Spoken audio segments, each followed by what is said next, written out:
नमस्कार दोस्तों। आज के टाइम पे एक बड़ी न्यूज़ निकल के आ रही है जिसके चलते बहुत सारे जो आर्टिकल्स हैं वो भी पब्लिश हुए हैं। अब न्यूज़ ये है कि इंडिया ने एक चाइनीज़ ऑटोमेकर कंपनी जो कि $1 बिलियन की जो इन्वेस्टमेंट लेके आ रही थी, इसको रिजेक्ट कर दिया है। मतलब इसकी एंट्री पे बैन लगा दिया है। क्यों? क्योंकि बताया जा रहा है सिक्योरिटी कंसर्न्स की वजह से इसको बंद किया है। तो देखिए, बेसिकली मुद्दा सिर्फ इतना है कि एक कंपनी है BYD नाम से। ये जो है ये एक अपना मैन्युफैक्चरिंग प्लांट जो है इंडिया के अंदर सेटअप करना चाहती है, तो इसको इंडिया ने जो है बैन कर दिया है। तो आप कह रहे होंगे यार मतलब इतना बड़ा क्या इशू है, क्योंकि एक कार कंपनी है जिसको बैन किया गया है और ये BYD, इसका नाम भी सुना सुना सा नहीं लग रहा है, कोई इतनी बड़ी कंपनी भी नहीं लग रही है देखने में ये। तो देखिए, मैं आप लोगों को बता दूं कि जो ये BYD है, ये अपने आप में बहुत बड़ी कंपनी है। ये दुनिया की लार्जेस्ट कंपनी है जो कि इलेक्ट्रिक व्हीकल्स को बनाती है। यानी कि इलेक्ट्रिक व्हीकल्स के मामले में ये एक बहुत बड़ा जाइंट है। ठीक है, आप कहेंगे यार मतलब टेस्ला है ये सबसे बड़ा जाइंट, तो एक तरह से इलेक्ट्रिक व्हीकल्स के मामले में तो देखिए, टेस्ला है अमेरिका का, ठीक है ना। मैं कहूँगा कि ये जो है ये चाइना का टेस्ला है। यानी कि अगर मैं कोई बात हवा हवा में नहीं कर रहा, मैं आपको रिपोर्ट दिखा देता हूँ पूरी। देखिए, अगर आप टेस्ला और BYD का कंपैरिजन करें तो देखिए, सिंस 2022 के बाद से आप लोग ग्राफ देख सकते हैं कहाँ जा रहा है। ये जो है ये आप ग्रीन वाला ग्राफ देख सकते हैं, ये है टेस्ला का, और जो ये ब्लू वाला ग्राफ है ये है BYD का। तो देखिए, स्टार्टिंग में जो है टेस्ला ऊपर थी, ठीक है, और ये एक तरह से प्रॉपर चेस कर रही थी, ठीक है। उसके बाद अगर आप देखें 2022 के सेकंड क्वार्टर में, थर्ड क्वार्टर में, फोर्थ क्वार्टर में, ठीक है, तो देखिए आप लोग गैप कहाँ जा रहा है। अगर आप सेल्स की बात करें, मैन्युफैक्चरिंग की बात करें, तो ये देखिए ये है BYD और ये है टेस्ला, ठीक है। और अगर आप अभी की बात कर लें 2023 के सेकंड क्वार्टर की, तो ये देखिए ये है BYD का ग्राफ और ये है टेस्ला। तो आप लोग खुद देख सकते हैं कि BYD एक तरह से दुनिया की largest electric vehicle manufacturing company है, और इसकी एंट्री को बैन करना इंडिया के लिए एक तरह से बहुत बड़ा स्टेप था।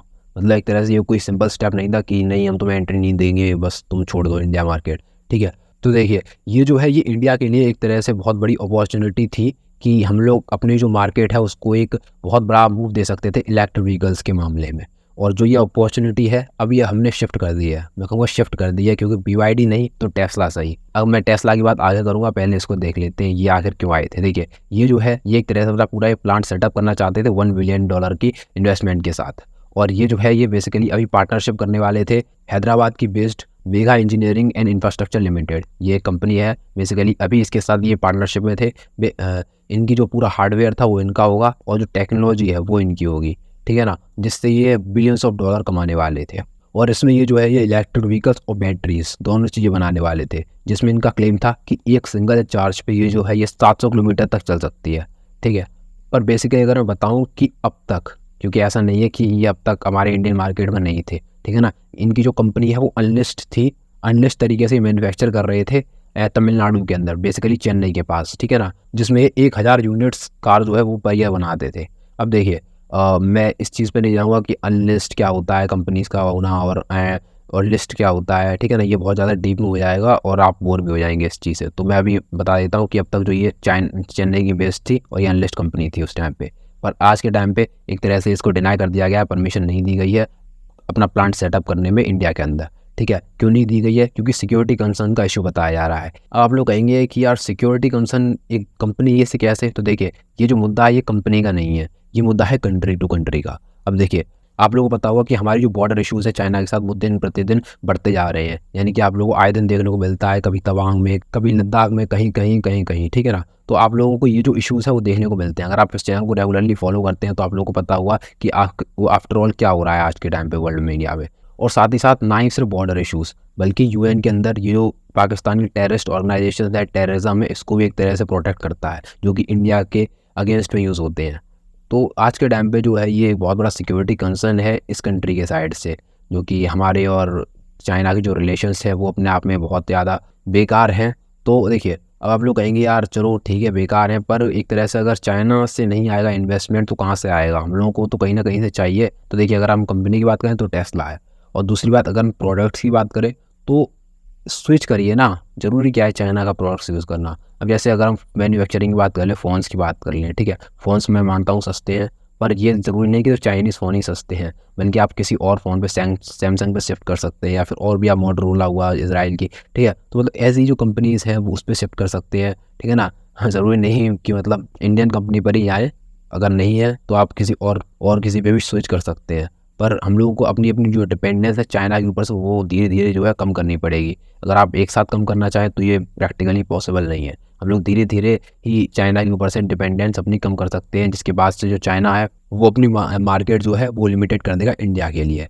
और ये जो है ये एक तरह से हमारी गवर्नमेंट जो है एक इस मूव के साथ इसकी शुरुआत करती हुई हम लोग को नज़र आ रही है आज के टाइम पे। तो उम्मीद आप लोगों को समझ में आ गया होगा। और अगर हम बात कर ही लेते हैं इस कंपनी की, तो देखिए एक टाइम पे जो वॉरेन बफे और बिल गेट्स ये दोनों के दोनों एक बहुत बड़े इन्वेस्टर्स थे BYD के अंदर। तो आप लोग इसकी इंपॉर्टेंस जो है वो समझ सकते हैं कि ये जब ये दुनिया के रिचेस्ट मैन की लिस्ट में अगर ये जो दो इंसान आते हैं तो अपने आप में कितनी बड़ी इंपॉर्टेंस होगी BYD की। और ऐसी कंपनी को मना करना इंडिया के लिए एक बहुत बड़ा स्टेप है। ठीक है, तो देखिए अगर आप लोगों ने अभी तक इस चैनल को सब्सक्राइब नहीं किया है तो सब्सक्राइब कर दीजिए। यहाँ पे रेड कलर का बटन आ रहा होगा तो आप सब्सक्राइब कर सकते हैं, और वीडियो अगर इन्फॉर्मेटिव लग रहा हो तो आप इस वीडियो को लाइक भी कर सकते हैं। तो चलिए आगे बढ़ते हैं। देखिए अब एक इशू आता है कि मतलब किसी भी कंट्री को मना करना एक मतलब इंडिया के लिए पॉसिबल है। ठीक है, तो देखिए हमने इसके लिए पहले से ही एक एग्रीमेंट साइन कर रखा है, investment from land border sharing countries. इसका मतलब ये है कि किसी भी ऐसी कंट्री से इन्वेस्टमेंट आ रहा है जिसके साथ इंडिया अपना लैंड बॉर्डर शेयर करता है। अगर आप इंडिया का जो मैप है ये देखें, ठीक है ना, तो इसमें आप लोगों को देखने को मिला कि पाकिस्तान हुआ। ठीक है, पाकिस्तान से तो उम्मीद करना ही बेकार है कि कोई भी इन्वेस्टमेंट इंडिया के अंदर आएगी। ठीक है, उसके बाद नेपाल हुआ, नेपाल से भी कुछ नहीं आने वाला। ठीक है, भूटान हुआ। ठीक है, और जितने बांग्लादेश हुआ। तो बेसिकली हम लोग इन कंट्रीज़ की बात नहीं करते। अगर आप अफगानिस्तान भी देख लो तो हमारे पास कोई भी इन्वेस्टमेंट इन कंट्रीज से नहीं आएगी। तो बेसिकली ये जो पूरा इन एग्रीमेंट है वो हमने चाइना के लिए ही साइन किया है। ठीक है ना, पर यहाँ पे हम लोगों ने एक तरह से एक जो लाइन है वो चेंज कर दिया है, लैंड बॉर्डर शेयरिंग कंट्रीज़। ठीक है, तो इसका मतलब ये है कि अगर इन कंट्रीज से कोई भी इन्वेस्टमेंट आ रही है, मतलब कोई एक सिंगल पर्सन कोई इन्वेस्टमेंट लाना चाह रहा है या फिर उस कंट्री की तरफ से कोई इन्वेस्टमेंट आ रही है, तो इसके लिए इंडिया की जो है स्पेशल परमिशन की ज़रूरत पड़ेगी। और बिना इस परमिशन के ये जो है अपना कोई भी प्लांट जो है वो बेस नहीं कर सकते, अपना प्लांट जो है वो सेटअप नहीं कर सकते, उसको लिस्ट नहीं करा सकते।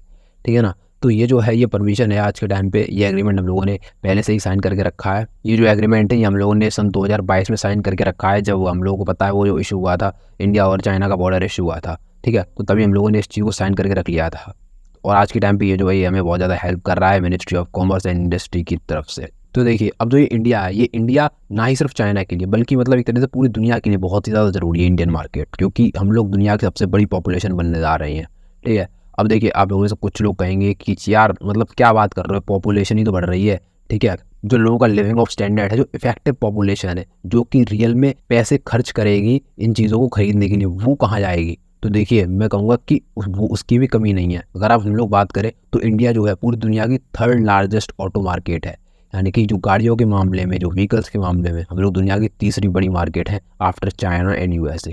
फर्स्ट अगर हम बात करें तो चाइना है, दूसरे नंबर पर हम बात करें तो USA है, और तीसरे नंबर पे हमारा इंडिया आता है। ठीक है, तो अगर हम इफेक्टिव पॉपुलेशन की बात करें जो रियल में खर्च करेगी पैसे कार्स के ऊपर, ठीक है, ऑटोमोबाइल्स के ऊपर, तो वो उसकी भी कमी नहीं है इंडिया के अंदर। और अगर हम बात करें तो 140 करोड़ से ज़्यादा हम लोगों की पॉपुलेशन है।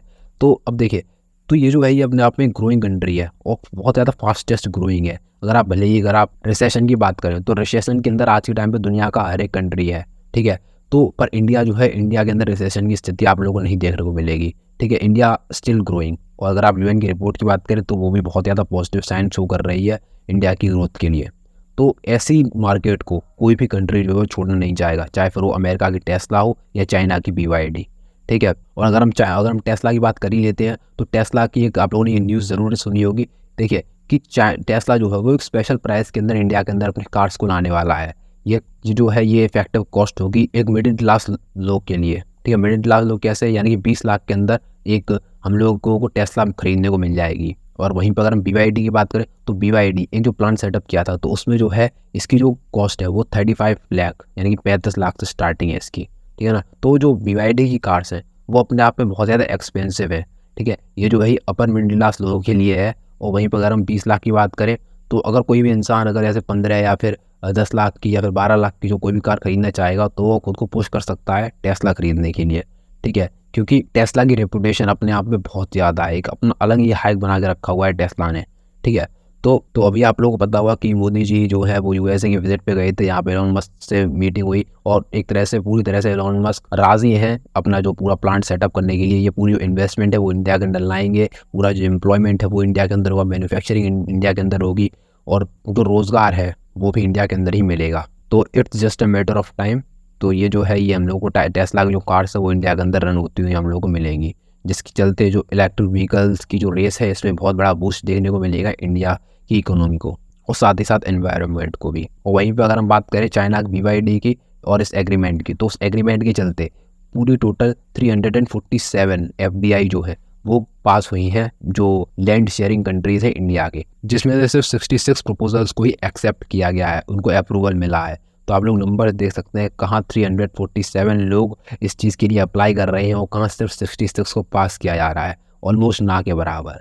तो आप लोग देख सकते हैं कि कितना ज़्यादा जो है एक तरह से रजिस्ट प्रोवाइड कराने की कोशिश की जा रही है चाइना की साइड से, जो इन्वेस्टमेंट आ रहा है, जो कंपनियाँ आ रही हैं, ठीक है। अब जो ये 347 का नंबर है, ये जो लैंड शेयरिंग कंट्रीज की मैं बात कर रहा हूँ, तो बेसिकली ये पूरा जो है चाइना का नंबर है और कोई कंट्री जो है वो इन्वेस्टमेंट नहीं करना चाहेगी इंडिया के अंदर, क्योंकि उनके पास इतने पैसे नहीं है। तो उम्मीद है आप लोगों को वीडियो पसंद आई होगी, और अगर पसंद आई हो तो वीडियो को लाइक ज़रूर करिए। और मैं आप लोगों का ओपिनियन जानना चाहूँगा कि आफ्टर ऑल आप लोगों का क्या मानना है कि जो ये इन्वेस्टमेंट आ रही है, क्या इससे एम्प्लॉयमेंट जनरेट होगा, क्या इससे एक नया बूस्ट मिलेगा इंडियन इकोनॉमी को, और साथ ही साथ क्या जो टेस्ला का कॉम्पिटिटर होना एक अच्छी बात है, क्योंकि टेस्ला आ रही है EV के साथ, ठीक है, और उसका जो कॉम्पिटिटर है BYD, उसका होना इंडियन मार्केट के लिए एक बहुत ही पॉजिटिव साइन देखने को मिलेगा, क्योंकि आप लोग बताओगे मार्केट में अगर कोई कॉम्पिटिटर रहता है एक हेल्दी कॉम्पिटिशन देखने को मिलता है, ठीक है। तो ये होना ज़रूरी है, या फिर जो हम लोगों के सिक्योरिटी कंसर्न है चाइना के साथ, जो बॉर्डर इश्यूज़ हुए या फिर जो उनका सपोर्ट है UN के अंदर, इस चीज़ को ज़्यादा महत्व देना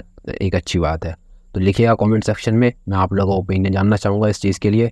और अगर अभी तक आप लोगों ने इस चैनल को सब्सक्राइब नहीं किया है तो नीचे रेड कलर का बटन आ रहा होगा, उसको ब्लैक कर दीजिए प्रेस करके। चलिए मिलते हैं अगली वीडियो में, तब तक के लिए जय हिंद।